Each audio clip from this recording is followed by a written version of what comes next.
Depuis dimanche 23 février a lieu un championnat mondial de cyclisme au Rwanda.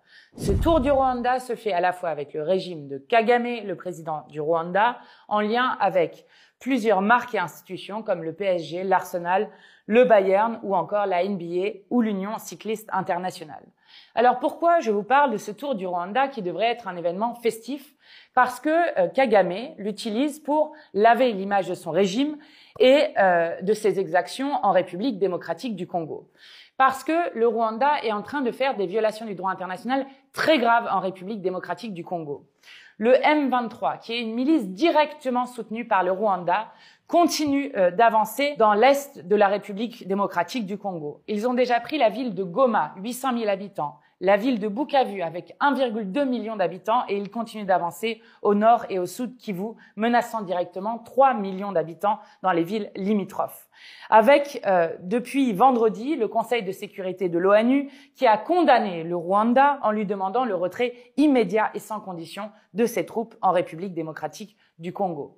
En République démocratique du Congo, il y a un conflit qui dure depuis des décennies, depuis les années 90, avec 6 millions de morts en République démocratique du Congo et en 2023, le record mondial de déplacés internes avec 7 millions de personnes déplacées à l'intérieur même du pays.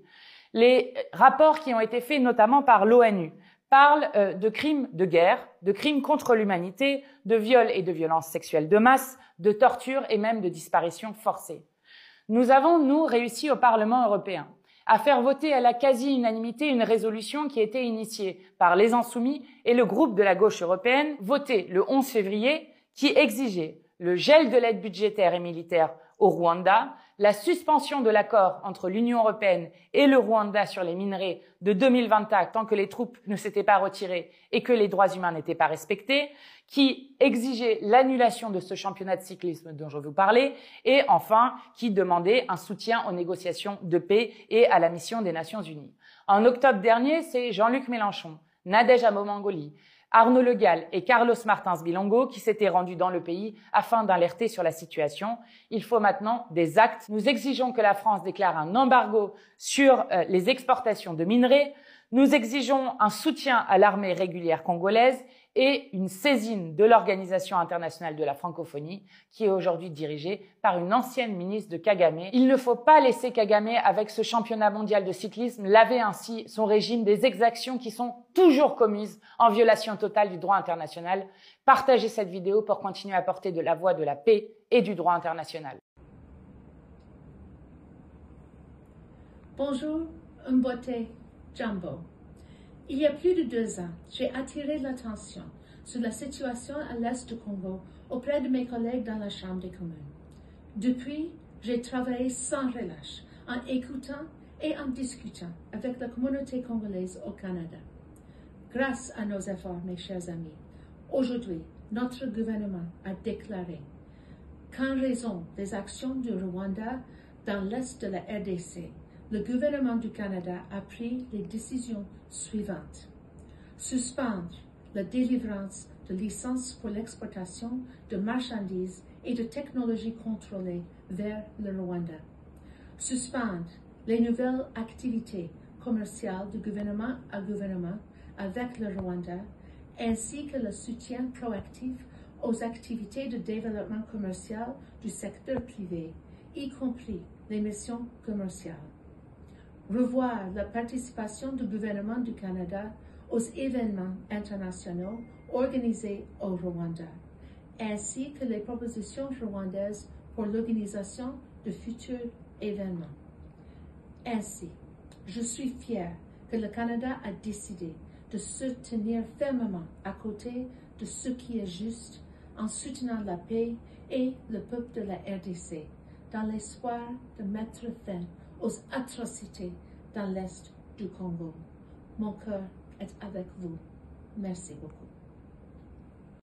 La situation sécuritaire et humanitaire dans l'est de la République démocratique du Congo, aggravée par l'invasion du Rwanda, a été évoquée au cours de l'entretien que le président de la République Félix-Antoine Tshisekedi Tshilombo a eu à la Cité de l'Union africaine avec le nonce apostolique Midja Lescovar. Le représentant du Saint-Siège a déploré les souffrances de la population dans les villes occupées par le Rwanda et le M23.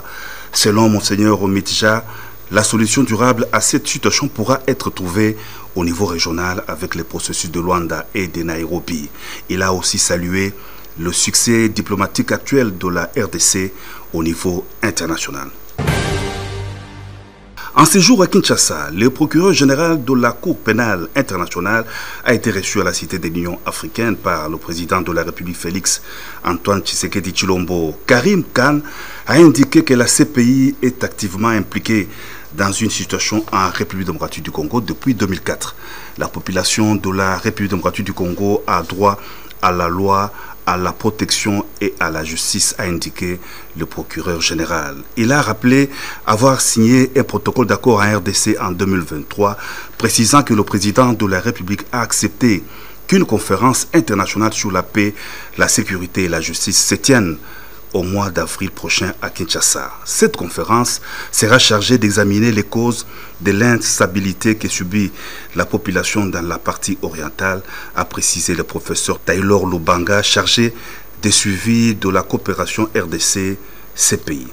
Le procureur général de la Cour pénale internationale a lancé un appel à témoins sur les atrocités perpétrées dans les zones sous occupation de l'armée rwandaise et des terroristes du M23.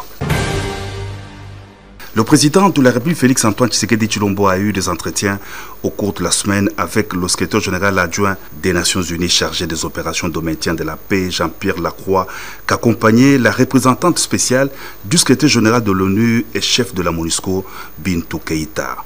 Les efforts visant à faire cesser les hostilités dans l'est de la République démocratique du Congo, à activer le processus diplomatique et à ramener la paix durable, ainsi que la résolution de cette situation dramatique qui a occasionné trop de victimes congolaises et la perte aussi des soldats de la paix, ont été au centre des échanges au cours de cette rencontre.